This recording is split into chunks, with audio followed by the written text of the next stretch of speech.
Cal Kellogg here. Welcome back to the channel. If you're not already a subscriber, please help me out. Hit that subscribe button, hit that bell notification, and you'll always know when I'm here on YouTube talking about trout fishing. Today, we are talking about trout fishing tactics for the fall. Specifically, I am going to talk about top lining. I have gotten a bunch of questions about top lining recently, and I'm going to answer all of those right now. I don't have any fish footage for you today. Actually, I have a ton of fish footage. I've been traveling all over Northern California. I got a bunch of video content to put up, but I haven't had time to edit it. I'm getting ready for a guide trip tomorrow. Around the 1st of November, I'm going to start guiding on Collins Lake full time. So I've been busy.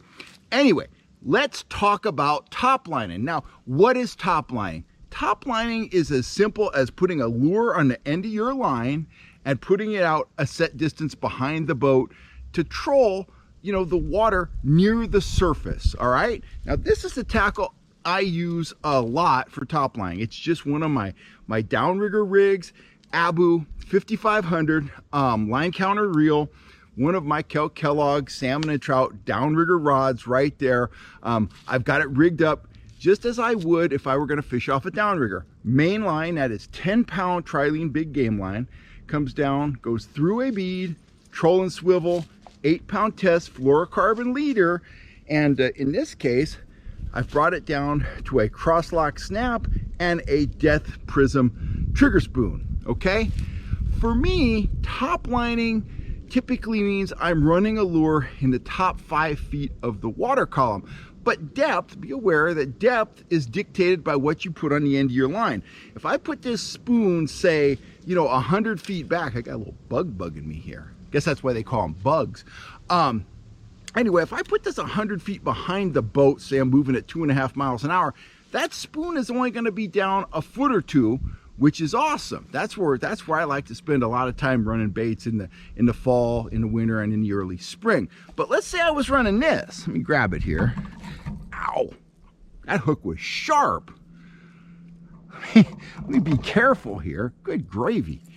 Let's say I was running this. Let's say I was running a 3-inch mag lip. Now, if I run that lure back 100 feet on this rig, it is gonna dive down to about 12 feet deep. So I'm gonna be fishing 12 feet deep. So what you put on the end of your line definitely dictates how deep you're gonna be fishing when quote unquote top lining. But let me get rid of this thing before something bad happens, like I hooked myself in the finger again. Owie, I drew blood a little bit. But for me, I really like to think of top lining as keeping a lure in the top 5 feet of the water column, okay? And a lot of times that's my trailing line. We'll get into spreads in a second, but that's kind of my basic top lining rig right there. No weights, no dodgers, no downrigger, no lead core. Now, there is one situation when I do use a weight with one of my top lining rods. If you're running a spoon or a plug, it's gonna run under the surface, no problem. Everything's gonna be great. Let me show you another rig here. Now, if you've watched the channel a lot, you know that I top line a great deal with flies and soft plastics. And whenever I'm using either a fly or a soft plastic, and I'm using that action disc right there, this entire rig, this is a trigger minnow. This entire rig has virtually, very little weight. The heaviest component in there is the hook, and the hook just doesn't weigh very much. If I'm using the action disc paired with a soft plastic or a fly, I like to put on a small, usually about 3/8 of an ounce, a small trolling weight right between the trolling swivel and the leader. I just put it in between those two, right at that junction. And this is enough weight just to ensure that action disc or wiggle disc, depending on what you want to call it, gets underneath the surface. And truthfully, this little sinker paired with a trolling fly produces probably the majority of the really big trout I catch every year. Big trout last year came on this exact rig. I was top lining a number 8 white junior trolling fly, paired with an action disc. I was in Shallow Bay. I like to fish at Collins Lake, young man on the boat. Got an 11-pound rainbow. That was the biggest fish of my guiding season, this last spring. Got it on a little tiny fly running maybe 2 or 3 feet deep below the water's surface. Now, so that's the two ways I top line. Let's talk about setbacks when you're top lining. If I'm top lining out of my kayak, you know, 65 feet is a pretty decent distance. Biggest wild rainbow I ever got. I talk about this fish from time to time. Lake Elmanor, got just between a 7 and 8 pound wild rainbow up there. Top line and a trolling fly, and all I had on my line was a single split shot just to get it just right beneath the chop. Okay, so that was effective on the kayak. I was 65 feet back. In a power boat, 100 feet back is a good place to start, but you might experiment with putting your line back even further, and that gets us into my spreads for fall and on into the winter and early spring. I typically don't run my downriggers at all, or if at all, very much during the late fall, winter, and early spring. The fish that I'm targeting, the active fish, the fish that are most likely to feed, they're up in the top of the water column. Often they're close to shore, and I can very nicely target those fish with lead core and actually outfish my downriggers when I'm fishing at the same depths. My lead core rigs, my hybrid lead core rigs, will outfish the downrigger most of the time. Why? I don't know. They just do. And I get the same feedback from people. I got an email this morning from a guy who observed the same thing on his boat. The hybrid lead core rig outfishing the downrigger when the fish are, you know, in the top 20 feet or so. So that's what I'm going to be running. Here's a spread that I'm going to be running on my guide boat up at Collins or wherever I happen to be guiding. I'm going to run 4 rods, okay? I'm going to run 3 hybrid lead core rigs. Try to say that a few times. Over here on the starboard side, 5 feet deep. Middle of the transom, 10 feet deep. Port side, 15 feet deep.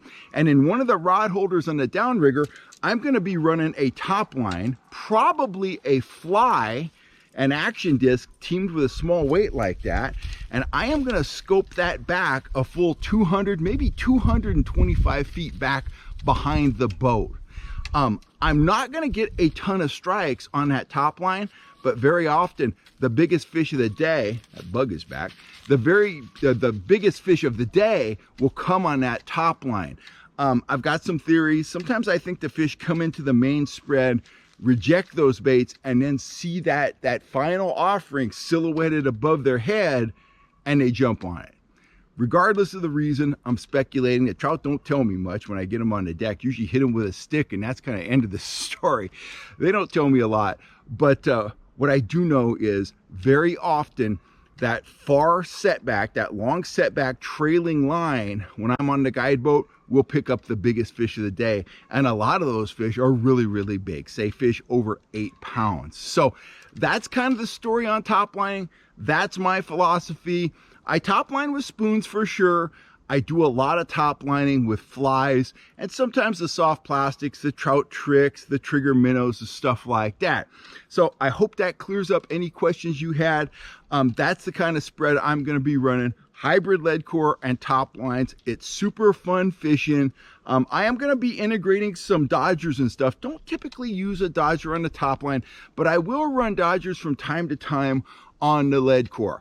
Dodger philosophy, start out with a small dodger, increase in size as you think you need to. Enough said about that. If you're looking for gear, if you want a hybrid lead core rig, spoons, trolling flies, and more, you know where to go. Get on over to fhsfishing.com. I will be back in a few days with some actual on the water fishing video. I can't even describe the fishing I experienced over the last 10 days. I was at Elmanor, Eagle, Davis, Prosser, Folsom, and some other waters as well. Anyway, a lot of action coming up, and we will be guiding on Collins Lake starting the first week of November. So if you want to get out with me, you want to see it happen in person, you want to learn hands-on how to catch trout while reeling in big, hard-fighting Lassen rainbows and lightning trout, go on over to my guiding calendar, pick out a spot, come out with me and Lucy, she's back here somewhere, and we'll have a good time out on the water. I'm Kel Kellogg. Enjoy the rest of your Sunday, and I'll see you real soon right here on YouTube, guys. Thanks for all the support.